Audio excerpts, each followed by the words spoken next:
رسول اللہ تاجدار ختم نبوت بسم اللہ الرحمن الرحیم۔ ابھی کچھ دیر قبل شیخ رشید کی زیر صدارت جو اس کے حواریوں کا اجلاس ہوا اور میڈیا بریفنگ میں اس نے کہا کہ دھرنے والوں کے ساتھ سختی کے ساتھ نمٹنے کا فیصلہ کیا گیا ہے، تو میں کہنا چاہتا ہوں کہ شیخ رشید تم نے اور کون سی سختی دکھانی ہے؟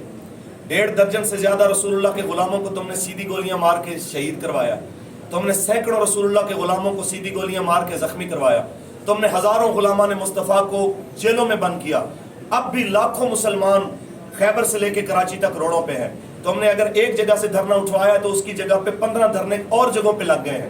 تم کیا کرنا چاہتے ہو؟ تم جو کرنا چاہتے ہو وہ کر لو، لیکن یہ یاد رکھو کہ اس معاملے میں جتنے بھی ہمارے کارکنان کی شہادتیں ہو رہی ہیں، جتنا نقصان ہو رہا ہے، اس کی FIR ہم نے تمہارے خلاف کٹوانی ہے۔